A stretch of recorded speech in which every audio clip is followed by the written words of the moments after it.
Halo guys, apa kabar kalian semua? Mimin di sini bakal melanjutkan alur cerita Sword Star. Disclaimer dulu bahwa kemungkinan besar ada perbedaan antara novel dan versi Donghuanya, tapi alur cerita utamanya tetap sama. Jadi tanpa ragu, Mimin akan membawakan alur ceritanya. Ada Saweria dari Bang TC. Selamat pagi, lebih pagi katanya. Wah, kalau Mimin uploadnya malam berarti sibuk di real life ya guys. Dari Bang Azarnas. Terima kasih bro, sudah menghibur kami semua. Sama-sama abangku. Dari Bang Mahardika. Ini seperti dongeng pengantar tidurku. Wah, jadi seneng kalau pada suka ya. BTW, makasih banyak ya guys sudah mau Saweria Mimin. Ini menjadi penyemangat dalam menematkan cerita ini. Semoga sehat selalu dan lancar rezekinya kalian ya guys. Amin. Yuk kita langsung ke videonya. Di lapangan terbuka dunia kemuliaan, jutaan pewaris membolak-balik buku hitam mereka, melihat catatan pertempuran Lofeng dalam peringkat pewaris tahap ketiga. Hari ini adalah hari ketiga sejak Lofeng mulai menerima tantangannya. Dia telah bertarung 2700 kali. Hampir setiap pembicaraan di lapangan terbuka adalah tentang Kaisar Sungai Pedang. Para pewaris sangat kesal. Bahkan saat para pewaris berbicara, persentase kemenangan Lofeng terus meningkat tajam. Para pewaris yang harus berjuang keras untuk mendapatkan 1 poin kini merasa agak malu jika Kaisar Sungai Pedang telah menunjukkan kekuatannya di dunia pertempuran sejak awal. Tidak akan pernah begitu banyak pewaris yang mengorbankan poin mereka hanya untuk menantangnya. Dalam sejarah sekolah dewa leluhur, Lofeng bukanlah satu-satunya penguasa sektor yang telah tiba di tanah warisan, tetapi hanya sedikit penguasa sektor yang telah melakukan ini. Di antara beberapa penguasa sektor ini, ada 2 yang sangat terkenal, tetapi tidak ada yang memiliki tekad sekuat Lofeng. Setelah pertempuran ini, kekuatan Lofeng telah meyakinkan banyak ahli waris di Pulau Baunia.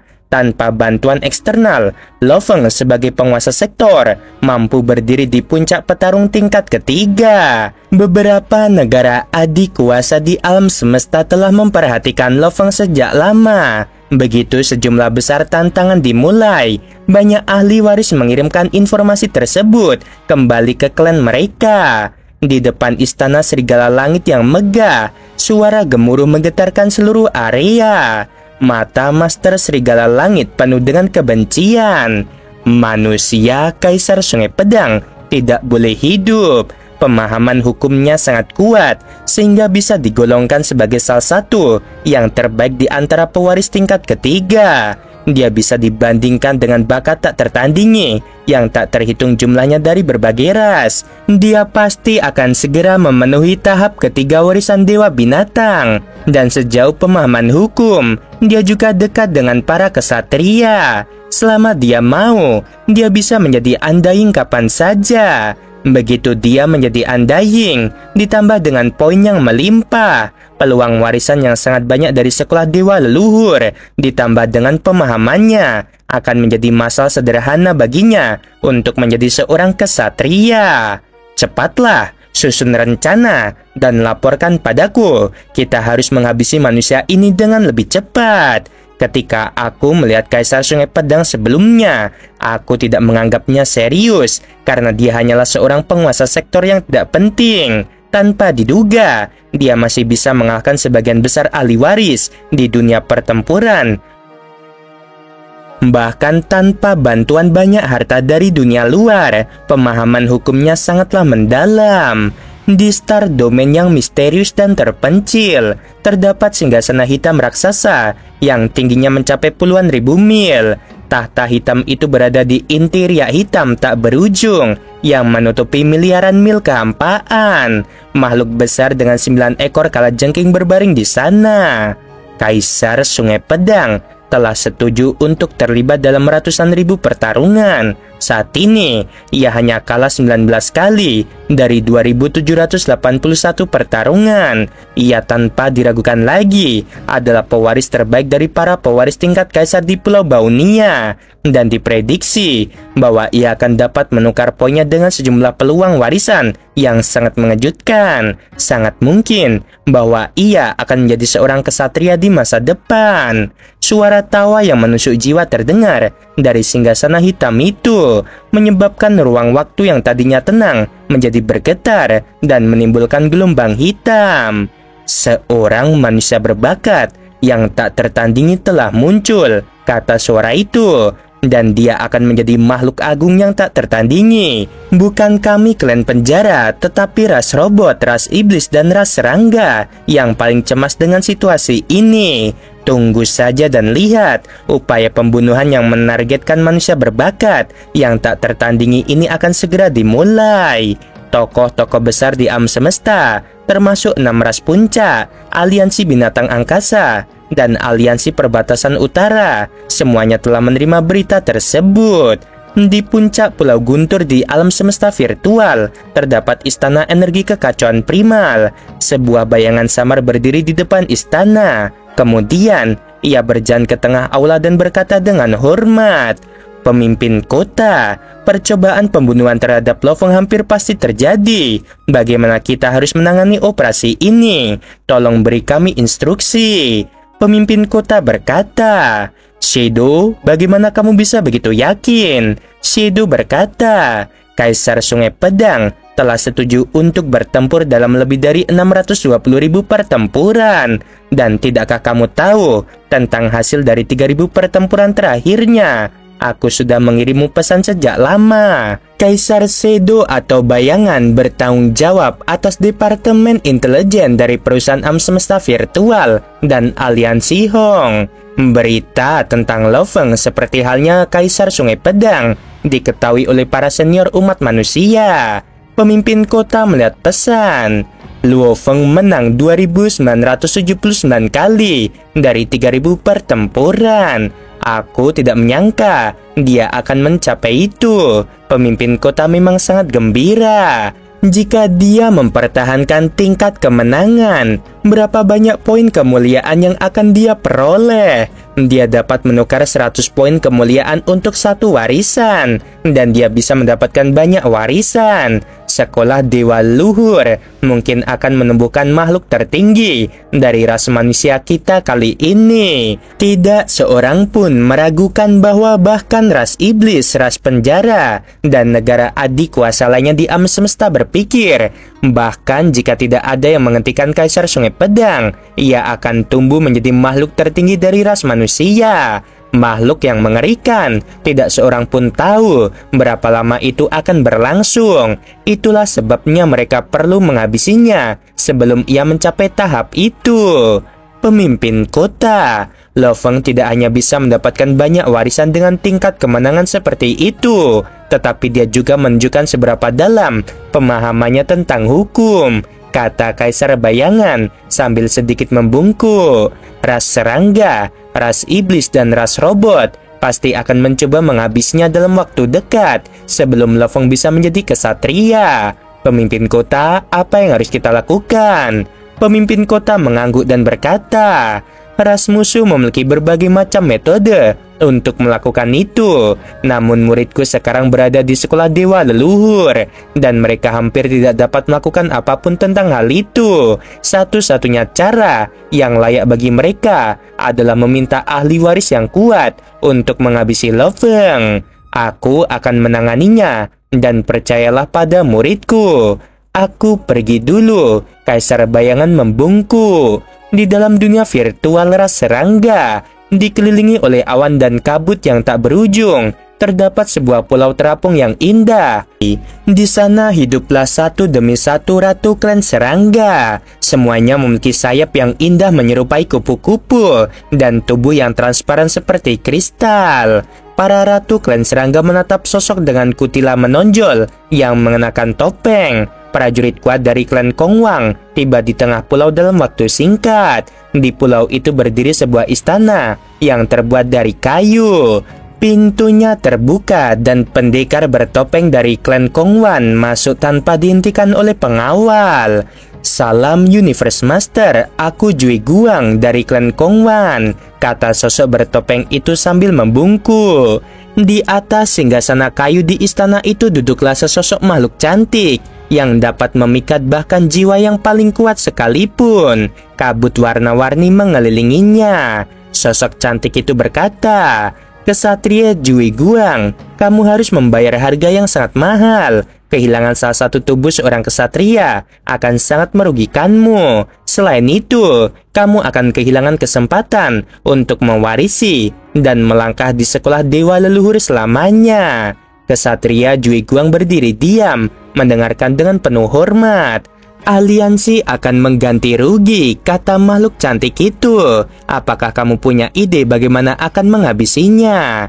Kesatria Jui Guang berkata, "Berdasarkan apa yang ku ketahui, Kaisar Sungai Pedang telah menerima tantangan dan dia tinggal di istananya sepanjang sisa waktunya.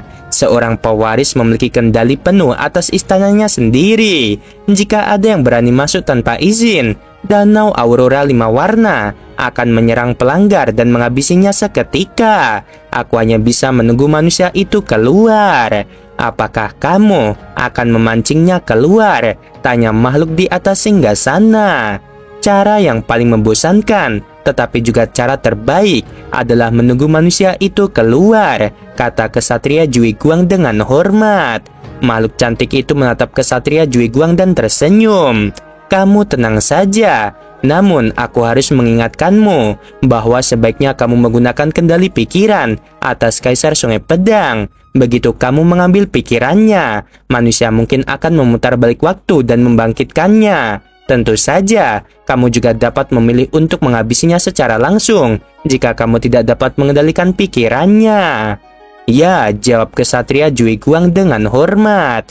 "Ras robot, ras iblis dan ras serangga semuanya telah mengirimkan orang-orang kuat mereka. Namun, mereka semua telah mengirimkan kesatria dari ras lain, bukan dari ras mereka sendiri. Mereka harus membayar ras lain daripada bersikap terlalu tirani dalam tuntunan mereka.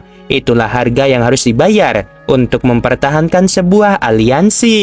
Waktu berlalu dan Lo Feng terus bertempur dalam 1000 pertempuran sehari. Itu seperti rutinitasnya. Setelah hampir 2 tahun dan lebih dari 620.000 pertempuran, Lo Feng akhirnya menyelesaikan semuanya. "Semua pertempuran telah berakhir," bisik Lo Feng sambil menatap gelombang kekuatan dewa di kejauhan. Di Pulau Baunia, terdapat banyak istana untuk para pewaris dari berbagai ras. Beberapa ribu mil jauhnya dari rumah besar Lo Feng, terdapat sebuah rumah besar kuno, seperti pohon besar yang telah mati, yang merupakan tempat tinggal bagi pewaris tingkat kaisar dari klan serangga. Di atas rumah besar itu, seorang kesatria berdiri diam. "Perintah dari aliansi," kata kesatria Jui Guan kepada pewaris tingkat kaisar. "Aku harus tinggal di istanamu untuk sementara, dan kamu tidak boleh membocorkan informasi ini." "Ya," jawab pewaris itu dengan hormat. "Tuan kesatria, jika kamu ingin aku melakukan sesuatu untukmu, tolong katakan padaku. Aku akan berada di ruang sunyi." Kesatria Jui Guan menatap rumah besar Lo Feng. Dengan sedikit kesadarannya yang terhubung ke dunia kemuliaan, kesatria Jui Guan melihat catatan pertempuran Lo Feng yang terus berubah dalam buku hitam. Saat memikirkan catatan pertempuran Lo Feng yang hebat, kesatria Jui Guan tidak dapat menahan perasaan campur aduk. Jumlah poin kemuliaan yang dimiliki Lo Feng sungguh tidak dapat dipercaya, membuatnya iri. Selain 3 kesatria yang dikirim dari klan robot, klan serangga, dan klan iblis, beberapa makhluk hebat dari kelompok kuat lainnya juga menyaksikan dengan diam. Meskipun mereka tidak turun tangan, mereka tidak keberatan menyaksikan pertempuran yang signifikan. Kelompok kuat tersebut telah berspekulasi bahwa 3 ras puncak yang berdekatan dengan ras manusia tidak akan membiarkan Kaisar Sungai Pedang terus tumbuh lebih kuat. Di alam semesta virtual, Teluk Bintang 9 di Gunung Naga Hitam, Selama beberapa hari terakhir, Lo Feng tidak melakukan apapun selain menghabiskan waktu bersama keluarganya. Meskipun dia sangat gigih dalam kultivasinya, dia tidak dapat mengabaikan keluarganya. Dan dia mengakui bahwa dia berutang banyak kepada mereka. "Ayah, tahukah kamu?" kata Luo Ping sambil tertawa. Adik laki-laki menyebabkan masalah besar saat berpetualangan di alam semesta. Namun yang menakjubkan adalah bahwa penguasa Ganwu, makhluk paling kuat di alam semesta Ganwu, menyelamatkannya. Xu Xin tidak dapat menahan diri untuk berkata, "Lo Feng, disiplinkan anakmu itu. Dia memang telah membuat kekacauan kali ini." Lo Feng menatap putranya Luo Hai dengan rasa ingin tahu. "Tidak ada," kata Luo Hai. "Aku hanya ingin membuat nama untuk diriku sendiri dengan kekuatanku tanpa menunjukkan identitasku saat berpetualangan di alam semesta. Dan kemudian aku membuat seseorang marah." Luo Hai mengerutkan bibirnya. Dia sangat sombong karena dia memiliki guru undying tingkat kaisar. "Jadi, apakah kalian bertarung?" Lo Feng juga tersenyum. Luo Hai mengangguk. "Dia menyerangku, dan tanaman yang kubawa tidak sebanding dengannya. Karena aku berpetualangan dengan teman-temanku dari negara alam semesta Ganwu. Berita bahwa kami terlibat dalam pertarungan dengan si brengsek itu menyebar dengan cepat ke Ganwu. Tanpa diduga, penguasa Ganwu muncul secara langsung dan melindungi kami." Lo Feng agak terkejut bahwa selama kurun waktu 10.000 tahun, putranya untuk pertama kalinya telah memprovokasi makhluk yang merupakan undying tingkat kaisar. "Berhati-hatilah lain kali," kata Lo Feng, "karena putranya Luo Hai ingin mengikuti jalannya. Sudah dapat diduga bahwa ia akan menghadapi beberapa bahaya dan kemunduran. Yang dapat dilakukan putranya hanyalah tetap waspada." "Lo Feng, penguasa Ganwu telah memperlakukan keluarga kami dengan baik," kata Xu Xin. "Dia tidak hanya menyelamatkan Luo Hai beberapa tahun yang lalu, tetapi dia juga menganugerahkan kami sebidang besar wilayah kekuasaan, seluas 12 bidang bintang setahun yang lalu. Terlebih lagi, wilayah kekuasaan itu adalah 12 bidang kekuasaan bintang di sekitar kampung halaman kami, yaitu bidang bintang Gunung Naga Hitam dan sebagainya." Lo Feng sedikit terkejut. Saat itu, dia baru setengah jalan dalam pertempuran melawan 620.000 ahli waris. Tampaknya penguasa Ganwu berpengetahuan luas. "Kaisar Ganwu, aku akan mengingat kebaikanmu," kata Lo Feng dalam hati.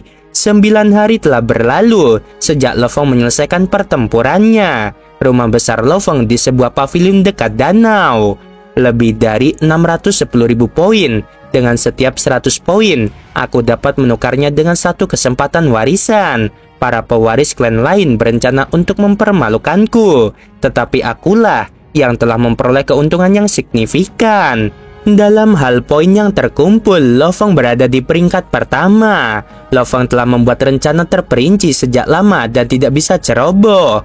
Tanpa ragu, Lo Feng duduk dengan kaki disilangkan dan mulai mempelajari Dao Dewa Binatang di atas pavilion dekat danau. Di Pulau Baunia, kesatria Jue Guan dan 2 kesatria lainnya masih menunggu dengan cemas kemunculan Lo Feng. Dalam sekejap mata, 900 tahun telah berlalu. Ternyata 900 tahun telah berlalu, kata Lo Feng dengan gembira. 620.000 pertempuran itu sangat bermanfaat bagiku. Aku telah mencapai kemajuan luar biasa dalam pemahaman hukum ruang angkasa dan konsepsi Dewa Binatang. Dan aku hampir memenuhi tahap ketiga Dao Dewa Binatang. Lo Feng telah mengolah hukum penggabungan ruang dan emas. Dengan memahami penggabungan, Lo Feng juga memperoleh lebih banyak wawasan tentang ruang. Sekarang, baik tubuh asliku maupun tubuh keduaku sebagai binatang bertanduk emas dapat berteleportasi, pikirnya.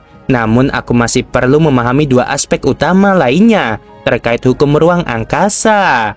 Saatnya keluar. Jika aku pergi menerima warisan sekarang, aku yakin aku bisa segera memenuhi volume ketigaku. Lo Feng memandang gerbang rumahnya di kejauhan. Beberapa saat kemudian, Di tengah keheningan, Lofeng membuka gerbang rumahnya. Ia mengeluarkan suara berderit dan berjalan keluar sambil tersenyum. Saat ini, tidak ada ahli waris yang secara pribadi mengawasi kediaman Lofeng. Bahkan 3 kesatria telah mengatur robot atau budak untuk melakukan pekerjaan mereka yang sekarang melaporkan berita tersebut. Dengan gemetar hebat, 3 kesatria di 3 tempat tinggal di pulau terbangun. Lofeng berjalan keluar pintu sambil tersenyum. Ia melambaikan tangannya dan pintu pun tertutup. Tanpa peringatan apapun, sosok besar muncul di depan Lofeng. Itu adalah binatang buas dari ras lain dan tubuhnya ditutupi lumpur. Matanya tampak berkabut tetapi dipenuhi dengan agresivitas. Binatang itu terbang ke arah Lofeng dengan kecepatan yang luar biasa cepat. Tubuhnya memancarkan aura yang dapat menggetarkan sekelilingnya. Tubuhnya yang seperti dewa terbakar. Kesatria Jui Guan menyaksikan binatang buas yang diselimuti lumpur muncul melalui teleportasi. Dia tercengang. Itu adalah kesatria penelan lumpur. Sayap sawu, teriak Lofeng. Tubuhnya gemetar. Sayap muncul di punggungnya dan dia mencoba menghindari serangan itu.